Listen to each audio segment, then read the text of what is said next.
Trent Cotney and John Kinney are dedicated to helping the construction industry with legal business and safety challenges. Welcome to this week's episode of Law and Mortar.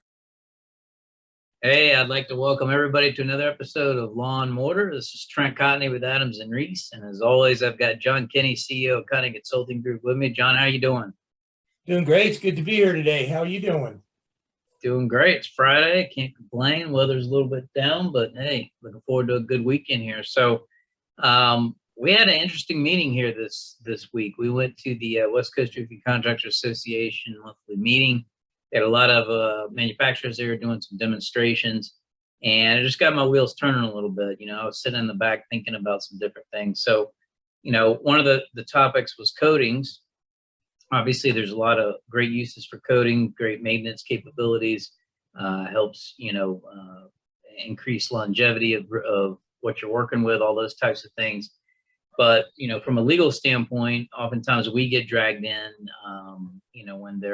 when the coating is maybe oversold, or it's not performing as it was originally intended, or there's a dispute between installer versus manufacturer. A lot of different legal issues there. So anytime I'm drafting a contract that relates to coatings, I'm always very careful to make sure that there's some added terms in there about thickness of application, about what it's intended to be used for and what it's not intended to be used for. In other words, it's not going to replace everything down to the deck. It's merely a coating over existing system. So what is your experience? I know you put on quite a bunch of coatings in your time, and you've seen a lot of different things. What's your experience with coatings use? Well, I think, it's interesting. I've had some chats with different people and organizations, and, what I've always liked to practice is really what's being pushed today as a general standard. It's not meant for everything, right? That's the key. And there's also different products out there. So as you go to work on a restoration project, or, a lot of times even they're putting down some recovers with insulation and different fabrics and coatings, make sure you consult with your manufacturer's representatives and their technical department. You got to make sure the existing roof is, free of debris and it's clean and will adhere to the surface. And also you don't have any trapped moisture. So again, it comes down to very common sense roofing. Coating is no different than any other type of roofing. If it is a very poor system that you're covering, then it probably should be tore off and replaced. So again, great products. They had some, like you said, some great demonstrations. There's a lot of reflectivity. There's a lot of advantages to coatings. It's more than just a paint, as people used to think of it, a couple decades ago. So I just recommend you do the right thing, as you should with all aspects of your roofing. Yeah, I've seen some absolutely incredible products and new stuff that's coming out, everything from embedded mesh to all the liquid applied systems to a lot of different things that we're seeing that's coming out of the coating and coating related markets. So very interested to see what the future holds. I think they're going to continue to have, great product development in that area. Something else that was interesting was slip resistant underlayment that was demonstrated. And, obviously from a safety perspective, one of the things that I have to deal with when I'm defending contractors from OSHA citations, a lot of times it's a result of injury or falls caused by slips on underlayment. I mean, that stuff, this, John, I mean, that stuff is really slippery. Oftentimes I think about, replacing my son's slip and slide with some underlayment, but, I know the industry is taking a look at it. They're trying to address it, but, we saw some interesting product demonstrations on that. What's been your experience with underlayment? I mean, obviously you did a lot of low slope, but I know you did steep slope as well. So. Yeah, I mean, once you get onto a sloped roof, it doesn't have to be that great of a pitch, even greater than 2.5, 3 on 12, you start to get up there, you get dew, you get frost, you just get normal weather conditions. And again, it's very, very slippery. I was impressed with some of these product demos we saw, because they really actually worked. They had slip resistance to them. And even at we were at the IRE this past, February, they were demonstrating some other products that have some fantastic slip resistance, whether the soles on shoes. They're not a joke anymore. They actually do work. And honestly, in my opinion, I think it's a great trend in the industry. And I think all underlayments should be slip resistant, just for the simple fact you're preventing future issues, future problems, slips and falls. Yeah, absolutely. And let's hope that the industry trends in that direction. One of the other topics that I want to talk about is, I guess, from a legal perspective, we've had a lot of calls here recently for corporate maintenance and corporate maintenance related issues. A lot of times, the contractors that are out there listening to this, you're focused on bringing in business, on sales, on operations, on doing the things that you need to in order to be successful. But a lot of times you forget about crossing the T's and dotting the I's. And part of that is making sure that you've got meeting minutes, making sure that you've got a good operating agreement, good bylaws, good corporate documents, good corporate governance. And a lot of those things are like your will. You don't think about it until it's too late. So when we get involved in corporate related disputes between, let's say, one partner and another partner, or in the event that one company wants to sell to another company, you got to make sure all that stuff's lined up. My advice is to make sure you take some time now and really get that stuff cleaned up so that you're not having to rush around last minute trying to recreate meeting minutes or find, an amendment to bylaws that happened 10 years ago. So, John, what are you hearing from your clients on the business and the consulting side as it relates to that? I know, you dig into a lot of the operational aspect, but you probably see some of the same stuff I see.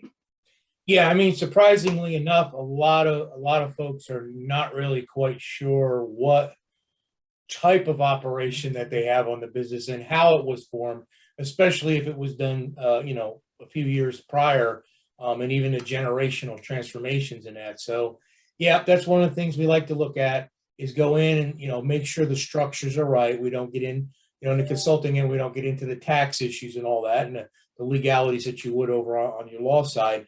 But it's still good to know how you're structured. It's still good to make sure you're filing all the proper forms. It's still good to make sure that you're in the right classification. Even in my book, when I put that out, the Blueprints Roofing, that's why I went through the different ones from sole proprietor all the way on up to the, to the different levels of corporation and partnerships. You need to understand, what the businesses are and how they work to make sure you're properly protected and you're in the right realm for what you're doing. Yeah, and for those of you that hadn't picked up John's book, I really recommend you do it. It went through that in very simple terms, and I thought it was refreshing to kind of view it in that light. Along those same lines, from a corporate governance standpoint, I had a conversation, a week or so ago with a contractor that didn't understand the basics of how taxes work with your company. And I'm not talking about, intricate something that a CPA would. I'm just talking about basics like payroll tax and how to pay yourself properly, how to pay yourself salary versus distributions, how to work all that out. So if you're listening to this and you're thinking, hey, I have the same problems, I always say every contractor or trader out there, you got to have a good lawyer, a good accountant, and a good insurance agent. So, make sure that you are, checking with a tax professional so that you're paying yourself correctly and doing everything that you need to. So that you're protected. Now, John, we've talked about a lot of things today, but now is your favorite time. It is question time. I love it. You never know what's coming out of that basket. Yep. So we're backed up a little bit, had a slight hiatus there, but we're back rolling again. So this question, John, is from Brian, and Brian has a question about fleet maintenance. I'm just kind of paraphrasing here, but he wants to know what your thoughts are on fleet maintenance. He's concerned about rising fuel costs. He's trying to defray some of those expenses. What's been your experience with fleet maintenance, and what would you recommend?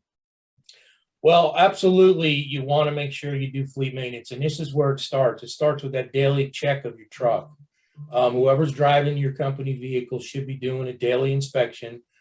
Simple things, tire pressures. Not saying you got to physically check the tire pressure every single day, but you look and make sure nothing looks out. Once a week, make sure somebody is checking the tire pressure, because right now, being off just a simple on tire pressure could cost you 2 to 3 miles to the gallon on gas. And let's face it, all over the country, we're anywhere from low fours up to near almost $5.50 a gallon, and diesels are even higher. So I can understand that. I've talked to some contractors out there that have almost more than tripled their gas consumption on their fleet vehicles since that is, you're spending $10,000 a month and you're now spending 30. That's a huge hit that you have not planned for. But other simple things, oil changes, just forget about, the price of gas for a moment. You want to get the most out of your vehicles as you can. It costs more for that emergency repair. And don't only look at it as what it's going to cost you to put in a truck. My biggest problem when I was on that side is when we had an emergency repair we weren't ready for. If we didn't have a spare truck, you've now lost production. Either you've lost production on, your operation side, putting a roof on, or if you have a service business, you can't take care of a customer. And trust me, these things happen at the most inopportune moments when you really need to be somewhere or produce. So again, I think you should put a good maintenance plan in. It's not that hard to do. And I really believe you're going to save a lot more money in the long run when you weigh everything out at the very end. Yeah, absolutely. Get those SOPs in place so you are making sure to take into account any issues with vehicles. Vehicle safety is incredibly important. It's not worth hurting one of your employees or having an insurance claim. So make sure you take all that. Just as a side note, one of the things that you might want to consider is placing your vehicles and equipment in a separate entity. Obviously, discuss this with a tax professional, but there may be some tax and liability benefits to that you should consider. And with that, John, we are at an end of another episode of Law and Mortar. As always, if anybody has any questions for me, you can reach out to me, Trent Cotney at trent.cotney@arlaw.com, or go to adamsandreese.com. John, how can they get you? Yeah, real easy. jkenny at cotneyconsulting.com, or go to cotneyconsulting.com on the World Wide Web, and I'll be there. All right, my friend. Well, we will see everybody next week for another episode of Law and Mortar. Thank you. See y'all then.